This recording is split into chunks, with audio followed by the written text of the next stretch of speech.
Alright, so you might be looking to buy an electric guitar and you might be wondering which body shape is right for me. Well, there's a lot of options, a lot of crazy options, a lot of standard options. Let's discuss them right now. Maybe you like the look of the Explorer right here.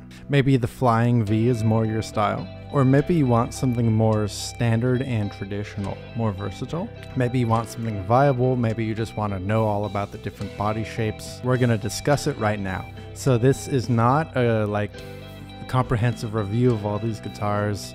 Also, I'm not sponsored. No one's giving me money to say this. I'm not a guitar virtuoso. I'm not in any amazing touring bands or anything. I'm just some guy on the internet who likes guitars, clearly. Okay, so let's jump right in. So first of all, there's the Strat, the Stratocaster, or the Superstrat, all the offshoots from this body shape style of guitar. Obviously, the Stratocaster is the most well-known, the most popular one. We've got the 3 single coil pickups, but the beauty of this style of body shape is that there's all different kinds of configurations. A very versatile body shape, not just because it is the most common. Every brand has at least one. There's brands out there, styles of these guitars that have thick necks, thin necks, everything in between. They make these for rock, classic rock, jazz, they can do cleans.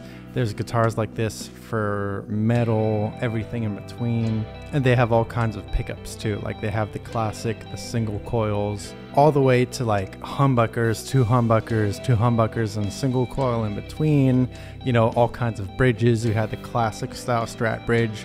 You have the most modern, the Evertune. Of course, there's the floating tremolo style too. You've got all kinds of switches. You've got 3-way switches with the coil split. You've got 5-way switches, everything in between. Basically, when you pick a guitar like this, the double cutaway, the world is your oyster. And the best thing is you can play it in any style. You can play it sitting down in the standard style, in the classical style. You can play it standing up just fine. It looks good in every style too. So if you bring a guitar like this to any kind of band practice or in any kind of video, it's gonna look fine. You really can't go wrong. I guess just some things to look out for when you're looking for a guitar like this: how many frets it has, fret access, what style of music you're playing might demand more frets, might demand more shreddy up top, so just look out for that. If you're more advanced, look out if it has any cutaway on the, the bottom horn. And of course, always watch out where the output jack is. Because if you have an angled output jack up like this, it might interfere if you're trying to play classical style. All right, so we talked about the Superstrat, the double cutaway. Now let's talk about the single cut right here. They're usually more traditional, old traditional. They've got the single coils like the Telecaster, and they're fantastic for rock. You could coerce them to do other things too, like jazz. Kind of like old school metal, you can dial the tone knob back, stuff like that. It does kind of work. Of course, there's more metal options in the single coil style. For example, this right here, this is a 7-string with active pickups and 24 frets. So it's pretty ridiculous, but it's a lot of fun. Of course, because it's a single coil, there's less room for the thumb, as you can see right here. So just make sure that if you're gonna play a style that needs the upper frets, that you're okay with your thumb being back here and kind of pushed back. And also see the Strat button here, there's no upper horn, so it's further this way, so the balance is a bit different. It's not imbalanced, but the balance is different. The guitar sits more this way, so just keep that in mind. Alright, and next we have the Explorer shape. It's got the long lower horn, the non-existent upper horn. The Strat button is usually right behind the neck like this. It's got this outer kind of wing right here. Now it's a really cool shape. It's ridiculously cool looking. And what's nice about it is that you can play it sitting in the standard position, unlike the Flying V, which we'll get to next. And because of this extreme, more out there looking shape, the pickups too are more geared towards rock, more metal, more aggressive styles to match the body look. Of course, you could coerce it to do anything, change your amp settings, change your plugin settings to make it more mellow if that's what you want to do. But they usually come with pretty aggressive humbuckers. So as I mentioned, you could play it sitting in the standard style. You could play it in the classical style too, just make sure the output jack is in a place where the cable isn't gonna get in the way of that. And you can play it standing up, but a lot of them have just this sharp edge here. And even though the bridge, there it is like high up, so it's like kind of okay, it will dig into your arm if you're like kind of tensing up and stuff like that. So it's not going to be the most ergonomic. It's not terrible, but just keep that in mind. And also because there's no upper horn to balance it on, you know, the Strat button is right here behind the neck. They do tend to be a bit neck heavy. This Schecter is okay, like it's not too neck heavy, but like if you're just standing on stage and you move a little, it will start to dive. But a lot of these like Explorer style, these E style guitars, they do neck dive. So you're basically always going to have to hold on to the guitar. All right, and then next there's the Flying V, as you can see right here. Now this is a very cool guitar. You're definitely gonna make a statement showing up with a guitar like this. As such, the pickups are usually for rock or metal. You know, I've got some active pickups right here. I did put in these Fishman Fluence Moderns, but this guitar did come with EMG 81s, so it's pretty focused towards more like aggressive styles. So if you're looking to play rock or like metal, this is going to be the guitar for you. You can do like cleans and stuff, especially with these moderns. They can do cleans better than the 81s did, just subjectively to my ear. But if you're buying a guitar like this, there's pretty much only one thing you're going for. Obviously, you cannot play it sitting in the standard style. It just falls off.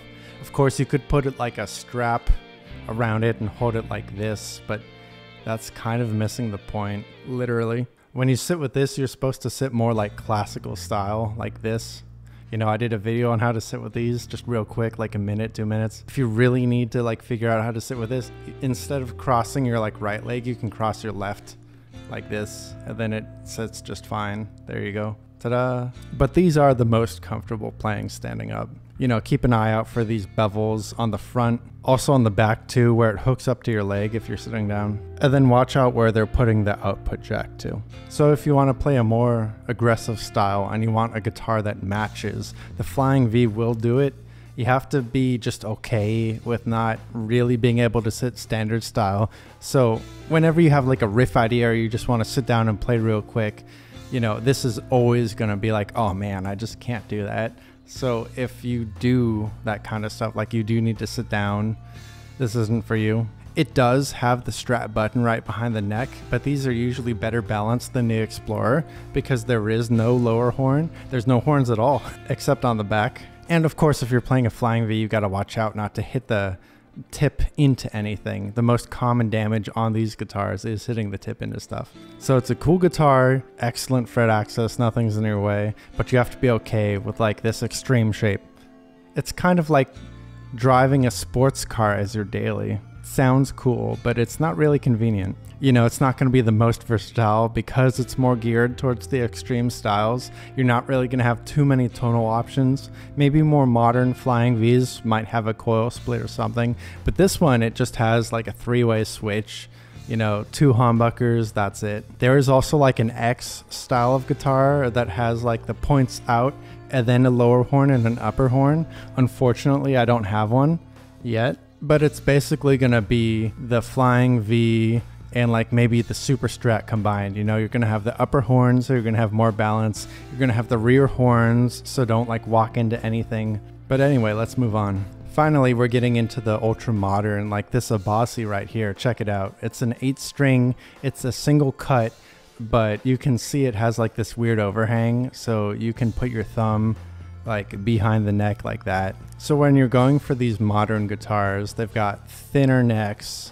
This one clearly is designed for thumb behind the neck, so you have to be okay with playing thumb behind the neck. So if you're the kind of person to wrap your thumb around and like do bends and stuff, this guitar won't be for you. As such, it's stressing form and technique, so you can't get too tense or lose too much focus when you're playing a guitar like this. You can still sound versatile on it. You know, it has a 5-way switch, it has different voices, so you can do anything on it, but you have to have that kind of like more modern thumb behind the neck kind of playing style. You really can't be into doing too many of those bends. Like you can do it up here, but like up here you need a completely different kind of style. So this guitar would be for you if you want more range, if you're really into technique, more modern sounds, especially with the extended range and like with the fan frets. If you're into learning something a bit different, then this would be for you. But you could also just get a Superstrat that's maybe like a 7-string with a uniform scale length, maybe some modern features,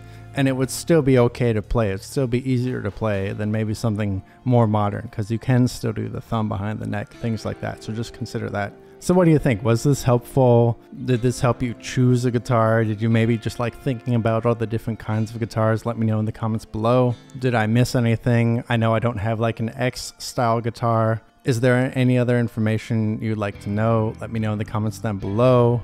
You know, this is YouTube. I have to say the YouTube thing. So like, comment, subscribe, print out every frame, mail it, share the video, all that stuff. And as always, peace.